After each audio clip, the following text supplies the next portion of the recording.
Horizon filmed him at the World's Fair in New York. He's Arthur Clarke. Trying to predict the future is a discouraging and hazardous occupation because the prophet invariably falls between two stools. If his predictions sound at all reasonable, you can be quite sure that in 20 or at most 50 years, the progress of science and technology has made him seem ridiculously conservative. On the other hand, if by some miracle a prophet could describe the future exactly as it was going to take place, his predictions would sound so absurd, so far-fetched, that everybody would laugh him to scorn. This has proved to be true in the past, and it will undoubtedly be true, even more so, of the century to come.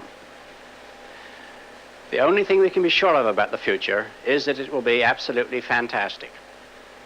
So, if what I say now seems to you to be very reasonable, then I'll have failed completely.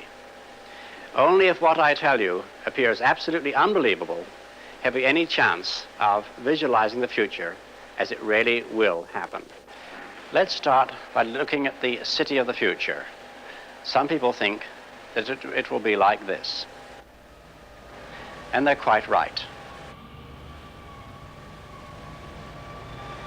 In fact, everything you see now already exists. All the materials, all the ideas, these things could be put into practice immediately. But what about the city of the day after tomorrow, say the year 2000? I think it will be completely different. In fact, it may not even exist at all. Oh, I'm not thinking of the atom bomb and the next Stone Age. I'm thinking of the incredible breakthrough which has been made possible by developments in communications, particularly the transistor and, above all, the communications satellite. These things will make possible a world in which we can be in instant contact with each other, wherever we may be, where we can contact our friends anywhere on Earth, even if we don't know their actual physical location. It will be possible in that age, perhaps only 50 years from now, for a man to conduct his business from Tahiti or Bali just as well as he could from London. In fact, if it proves worthwhile, almost any executive skill, any administrative skill, even any physical skill, could be made independent of distance. I'm perfectly serious when I suggest that one day we may have brain surgeons in Edinburgh operating on patients in New Zealand.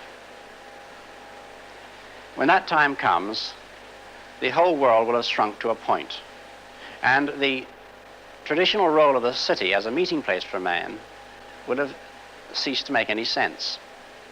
In fact, men will no longer commute, they will communicate. They won't have to travel for business anymore, they'll only travel for pleasure.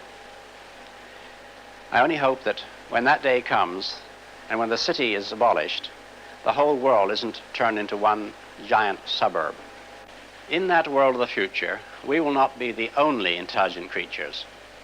One of the coming techniques will be what we might call bioengineering, the development of intelligent and useful servants among the other animals on this planet, particularly the great apes and, in the oceans, the dolphins and whales. You know, it's a scandal of which we should be thoroughly ashamed that prehistoric man tamed all the domestic animals we have today. We haven't added one in the last 5,000 years. It's about time we did so, and with our present knowledge of animal psychology and genetics, we could certainly solve the servant problem with the help of the monkey kingdom. Of course, eventually our super chimpanzees would start forming trade unions, and we'd be right back where we started. However, the most intelligent inhabitants of that future world won't be men or monkeys. They'll be machines, the remote descendants of today's computers. Now, the present-day electronic brains are complete morons, but this will not be true in another generation. They will start to think, and eventually they will completely outthink their makers. Is this depressing? I don't see why it should be.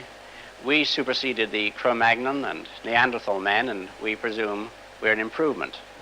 I think we should regard it as a privilege to be stepping stones to higher things. I suspect that organic or biological evolution has about come to its end, and we are now at the beginning of inorganic or mechanical evolution, which will be thousands of times swifter. But even if the future does belong to the robots, our bodies and our brains still have immense untapped potentialities. For example, to cope with the information explosion, we may develop a machine for recording information directly onto the brain, as today we can record a symphony on tape. So we may one day be able to become instant experts, learning Chinese overnight, for example. Or we may be able to recall completely memories of past events so that we seem to relive them. In fact, techniques are already known for doing this in a rather limited way at the present. Alternatively, we may prefer to totally erase past unpleasant memories. Our bodies will also be more efficient, and they'll last longer. After all, it's only in this century that a patient had a better than 50% chance of any improvement when he was treated by his doctors. One of the great medical discoveries of the near future will be a method of suspended animation, so that a man can sleep away down the centuries and in this manner travel into the future.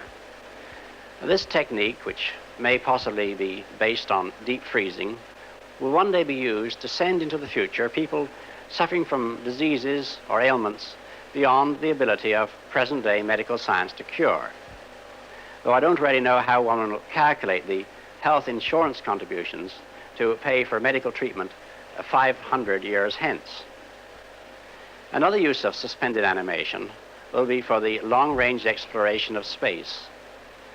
In this way, us short-lived creatures will be able to travel enormous distances, although we may not, of course, be so short-lived in the future, because even immortality may be on the cards one day.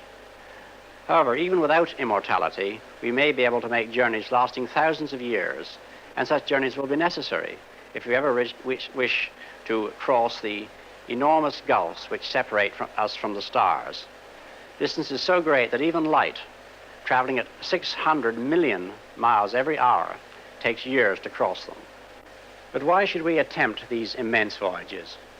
Well, because it seems fairly certain that, at least at this moment in time, there are no other intelligent creatures in our own solar system. We'll have to go out to the stars to meet them. For certainly out there among the 100,000 million other suns of our universe, there must be many civilizations, perhaps far higher than our own. The first contact with intelligent extraterrestrials will be the greatest adventure in the future of man. It may not happen for centuries, but one day it will come. Meanwhile, near at home, there's plenty to do in this solar system on the moon and planets. Today, we can just reach the moon. Tomorrow, men will be living there. 100 years from now, some men will call it home. At the moment, it's a very unattractive kind of place to imagine as a home, and this is true of all the planets. There's not one on which unprotected men could live, or on which any form of life as we know it could exist, with the possible exception of Mars.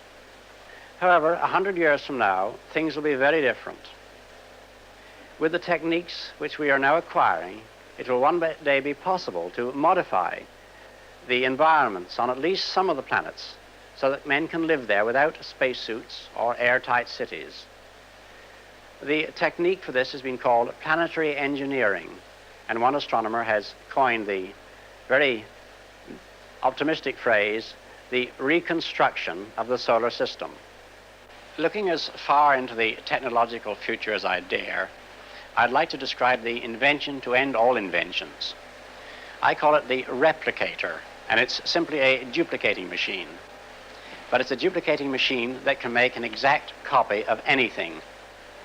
Now, we're already familiar with perfect copies of printing, of pictures, and of sounds. Yet the camera and the tape recorder would have seemed miraculous to our ancestors.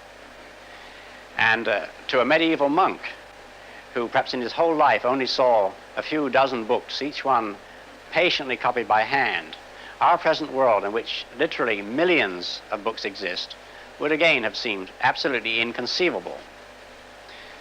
Can we imagine a world in which objects can be made as easily as today we can make books? Well, don't ask me exactly how the replicator would work. If I knew, I'd patent it at once. Confronted with such a device, our present society would probably sink into a kind of gluttonous barbarism, because everybody would want unlimited quantities of everything, since nothing would cost anything. In fact, cynics may doubt if any human society could survive an invention which would lead to unlimited abundance and the final ending of the curse of Adam. And yet, you know, human beings are almost infinitely adaptable. Look at the incredible changes we've experienced and survived from the Stone Age to the present time. And yet even greater changes are still to come, because the future is not merely an extension of the present with bigger and better machines and cities and gadgets. It will be fundamentally different, and many of the things we take for granted will one day pass away as completely as spinning wheels and sedan chairs and oil lamps. And that is why the future is so endlessly fascinating, because try as we can, we'll never outguess it.